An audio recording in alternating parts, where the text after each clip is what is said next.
Hey, it's Forrest. I want to go over with you a little bit about our trailer leasing program that we have. I get a lot of questions when they see our ads on Facebook about our trailer leasing. When you see the ad for the trailer, it'll say like 650, 750, 800, whatever it says. That's the monthly amount. In order to lease a trailer from us, we really don't do trailer rentals so much. We do have some dump trailers that we do rentals, short-term rentals on. As far as the car hauler trailers, we really don't do short-term on those. I mean, would we rent? Would we let one go out for a month? We would, but you have to keep in mind that the shorter the term it's going to be out, the more expensive it's going to be to have it for that period of time. The shortest time we would allow one to go out would be a month, and it would be $1,000 for 1 month for a 3-car hauler, or $1,500 for 1 month for a 4-car hauler. And that being said, there's some criteria also that has to be met. So number one, you have to have either a DOT, which would put you to intrastate, or you'd have to have an MC, which would allow you to go interstate. So you have to have that, either the DOT number or an MC number in order to rent one of our trailers or to lease one of our trailers. These are not for personal use. These are commercial trailers. One of the things I get, for some reason, I just recently had someone come to us and wanted to know how much it would cost and could they lease it for a couple of 3 weeks or so, and these different things. And then when I drilled down to ask what it was going to be used for, they just needed to transport a few of their vehicles from one place to another, and they were just going to do it themselves and rent a trailer like this. This particular trailer was a 3-car hauler, and they were going to do that. And I told them, I said, you can't do that. It's against the law.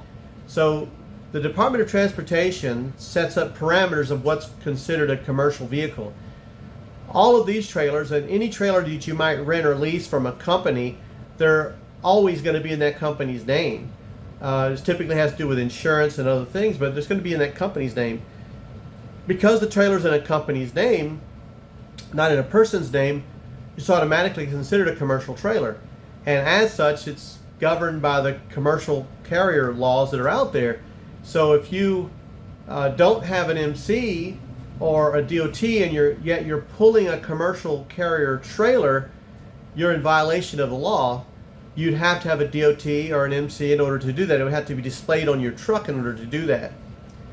So if you're out there and you're thinking about renting or leasing one of our 3-car or 4-car haulers just because you need to move some vehicles, you're moving across country, whatever it is, you can't do that. And there's a well-known law about the 26,000 pounds. It has to be 26,000 pounds or less.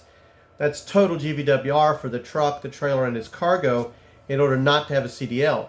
But even if you're under that, you cannot use one of our trailers or any trailers that are being leased or rented by any company because they're going to be in a company's name. The only way that you could go down the road with a trailer like this is if you bought it and had it put into your personal name. So then your truck is in your personal name, the trailer's in your personal name. Now, I will say this as well. If you put a 3-car hauler or 4-car hauler or anything of that size behind your truck without a DOT and without an MC, even if it's in your name, I guarantee you at some point, depending on how far you're going, but at some point you're probably going to get pulled over by the state trooper and ask a whole lot of questions. You got to prove that it's your personal trailer for your personal use, your personal truck for your personal use, and whatever vehicle is on there, you're going to have to prove that you own it. Because again, even if the trailer's in your name and the truck's in your name, if you're hauling a car that's not in your name, that's considered commercial use. Now, let's say the car was in your wife's name and she was with you or something. Obviously, those are things that are not going to cause a problem. But if you got your best buddy Mark said, hey, can you bring my car up here to Atlanta from Miami? And you just said, yeah, no problem, I can do that. And you're using one of these type of trailers, they're going to bring the attention. As soon as you pass a weigh station and don't pull in, they're going to bring the attention. Even if you pull in the weigh station and they don't see the truck labeled, remember, with the weigh-in motions, they're taking a picture of your truck and they won't see any decals or anything, any numbers or anything on there. So you're already a suspect right off the bat. I would tell you, these are not for personal use trailers.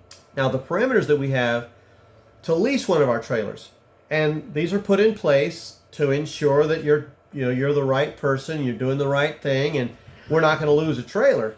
Because ultimately, if you're doing something wrong and you have one of our trailers doing it, the trailer gets confiscated. It goes to trailer jail and then cargo jail or whatever's on the trailer. So as I said, number one, you got to have either DOT or an MC, but a minimum DOT, which allows you to drive interstate. The next thing you have to have is, of course, a valid Florida driver's license. All of our 4-car haulers require CDLs. 3-car haulers can be non-CDL because they fit that parameter pretty good. The next thing you have to have is you have to have, obviously, the accompanying insurance as required by the DOT. And to haul cars, you have to have $100,000 cargo insurance, and you have to have $1 million liability insurance. We're going to need to see those. And if you're a lease-on driver, the company you're leasing onto can provide theirs because that's who's going to issue the coverage. And then we have to have the certificate of insurance, a COI, that lists our trailer by VIN number, that it's covered under that insurance the entire time you have it, whether it's you or the lease-on company that you're coming from. Those are absolute requirements to have those things. The next thing is, at a minimum, you have to have a 3500 or F350 dually. You cannot pull these behind single rear wheel trucks. I know everybody says, oh, they're towing capabilities and things. All right, so let's get into this for just a second, and I won't belabor the point. Your single axle, your single rear wheel, F250 or 2500, or even a F350 or 3500 single rear wheel, does not have the axle capacity to use one of these trailers. By that I mean that the dually has a 9,900 pound rear axle capacity in the 350 and 3500 series.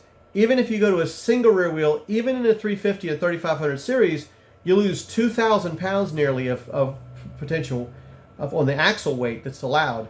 And therein lies the problem. If you go across the scales and you have a single wheel in the back, then it's going to be overweighted. I mean, almost guaranteed, especially on a 4-car, but on a 3-car even. If you load the cars on there, and I've done other videos that talk about how far forward the weight moves as you move the cars forward and how much weight's then over the back axles. No matter what you put on there, if you've got 3 cars on there, you're going to overweight the rear axle. I mean, could you have 3 side-by-sides, 3 golf carts? Sure, it's not going to overweight it, but in normal use, for what you're normally going to find out there on the load boards, it's going to overweight that. So that's why we don't allow single rear wheel vehicles to haul our trailers at all, because again, you're going to get pulled over, put out of service, you have to unload the cars, all sorts of bad things are going to happen. So you have to have a dually.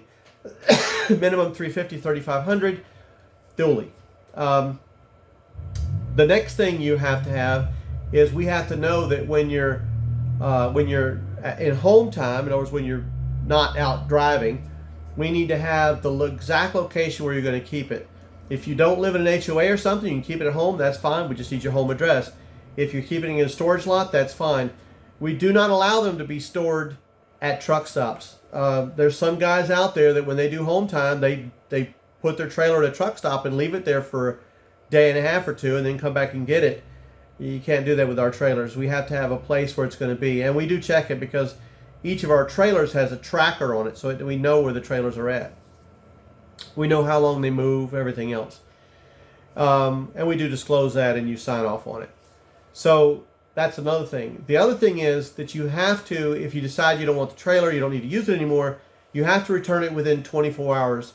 If you notify us, say, hey, you know what, I'm not going to need it, you have to have it back to our offices within 24 hours of that notice. And then, of course, you're responsible for maintenance on it. There's basically wheel bearings. You got to keep them greased up. You have to make sure the trailers that we have, the 3-car haulers are all grease fittings. The 4-car haulers are oil baths. So you have to make sure you keep them like that. If something happens and it eats a bearing or eats a wheel hub on your watch and it's taken apart, oh, there's no grease or no oil in here, you're going to have to pay for it. You're going to be responsible for that. So there's 2 types of programs that we have. We have the lease the trailer, which is a $1,500 security deposit plus your first month's lease, and depending on the trailer and how long you're going to have it.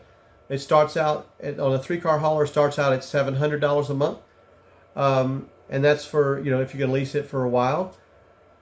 4-car haulers, they start out at $1,200 a month if you're going to have it out for a little bit. And the 4-car haulers require $2,000 security deposit. Now, we do have a rent-to-own program. With the rent-to-own program, it is $2,000 security deposit on the 3-car haulers and $2,500 security deposit on the 4-car haulers. Now, with the 3-car haulers, that $2,000, what happens is you have a payment of, let's say it's $600 a month, and that payment's about 20 months long. And then at the end of that period of time, we take and convert the security deposit into into paying for the balance of the purchase price or the rent to own rather. We convert it into that, and then your balance is paid. Now, because we actually have a dealer license and everything to do this, we actually then transfer the title and everything, and get your tag work and all that's done. That's all included in the amount of money that you're spending. The $2,000 security deposit, which is going to be transferred into purchase, and then of course the say $700 a month that you spend for 18 or 20 months or however long it is. And those figures become clear once we know how you want to establish them. So that's the two programs we have, and that's how they operate. And those are the regulations you have to adhere to in order to lease or rent on one of our trailers. Thank you for watching.